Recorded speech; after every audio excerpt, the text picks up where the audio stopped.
on this. How about what Goodell said in his press conference with the media on a couple days ago? And now Scott Green, the head of the NFL officials, the union pres, basically saying that anybody who thinks there's a conspiracy with the Chiefs and penalty calls and everything else doesn't know they're, fanning from their elbow. I mean, here is the idea that resulting in Scott Green, here's the quote about the fact that, 17 games, all these officiating crews, and the scenario that Kansas City doesn't get a break with the calls. And Goodell said the same thing. Why? What a joke. How can anybody make a big deal about the calls? Well, I make a big deal about the calls because I've been following sports like Stevie has, Damien has, for a very long time. A lot longer than Scott Green ever did, and older than Goodell. I've been doing this for 55 years. You want to talk about calls and about the Chiefs getting calls in the postseason? Well, let's take a look at this little graphic as far as Kansas City is concerned, and I'll run them by here for you. I don't know. Let me get my glasses on so I can see what the heck. I can't see it from this far. Bottom line is, Kansas City, in their last 9 playoff games, do you know there have been 11 unsportsmanlike conduct penalties called on Kansas City compared to the on the opponent, and only 2 on Kansas City? Did you know the total penalties in their last 9 playoff games are 66 against the opponent and 36 against Kansas City?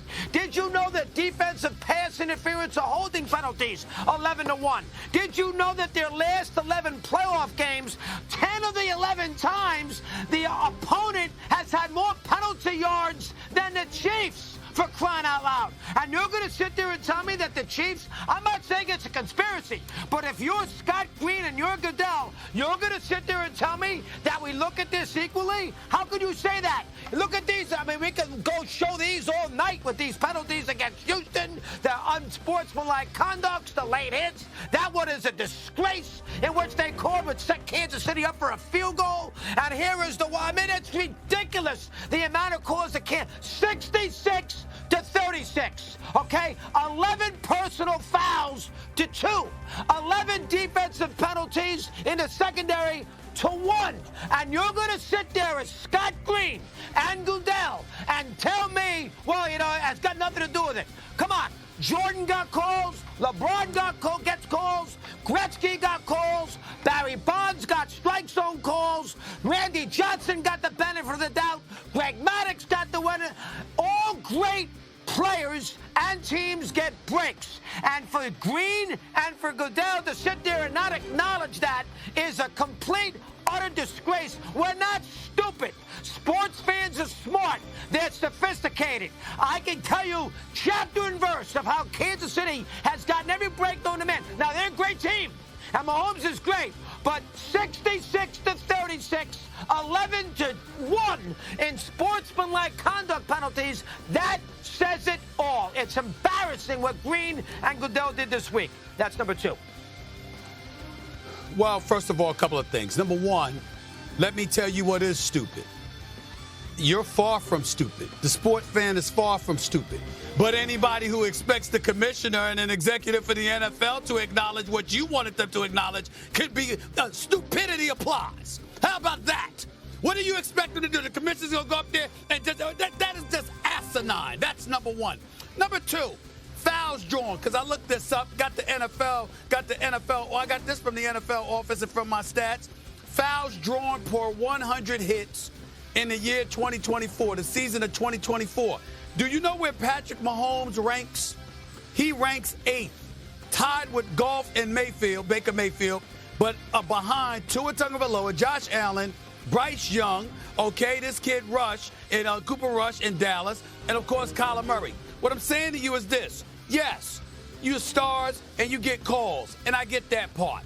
But we complain about that. We've complained about the officiating every single. Greeny, I'm not even watching. I'm sick of the Chiefs. I can't watch the Chiefs. I'm done with the Chiefs. And that was what inspired that essay. You're tired of watching unprecedented greatness. You're tired of watching a player that someday we're going to talk about with the greatest players that ever lived in any sport. You're tired of watching a big, lovable teddy bear of a coach. And Travis Kelce was basically Rob Gronkowski reincarnate. D. Wood, help me with this. I don't understand all of the backlash. It's easy. It's like what you had said in the meeting, boy. About the you either die the hero or live long enough to see yourself become the villain. Yeah, Batman, right? That's it. It's really that simple. I mean, listen. Yep. I was part of a dynasty. First we were the Q story. Yeah. Then all of a sudden you just keep winning. It's like, damn, I'm tired. Why the Patriots got to win all the time?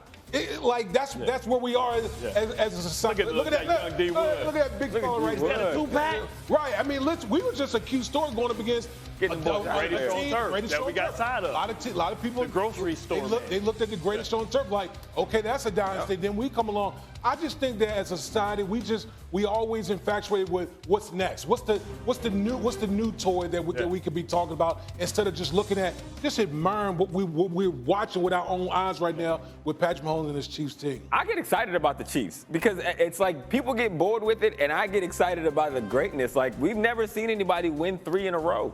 That means for as much incredible coaching as we've had in this league, as many incredible players, nobody has been able to put together 3 championships in a row. And it does play to their greatness. If they win this, they're the best dynasty in NFL history. I mean, you look at the amount of AFC championships they've been a part of, the amount of Super Bowls. Well, they're what? Modern day history, I would say.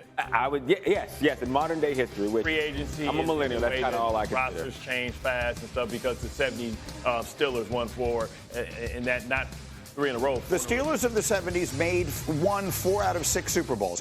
The Chiefs right now are in their 5th Super Bowl in a 6-season span and could be on the verge of winning their 4th. The dynasty that would eclipse it would be what the Packers did in the 60s, the Lombardi Packers. But that's an entirely different era. We don't consider that modern football. Right. The dynasties that we would be talking about in this context are the Steelers of the 70s, the Niners of the 80s, the Cowboys of the 90s, and then sort of 2 different iterations of the Patriots, right? There was the early ones, the teams D. Wood was on, and then the later ones, they made 3 straight Super Bowls, and it was the Eagles in the middle who kept them from three-peating. But we hated all those. Right? Everybody got tired of it, right? Listen, nobody wants to see John Wick 6. You know what I mean? It's all good, man. And nobody wants to know. Nobody wants to know the ending of the story, right? We like to be surprised with the ending, and that's what we're talking about. So when you look at this dynasty, yes, it is a dynasty, but like we're just tired of saying we want the underdog. Americans love the underdog, and at some point, every one of these dynasties were the underdog. But here's the thing: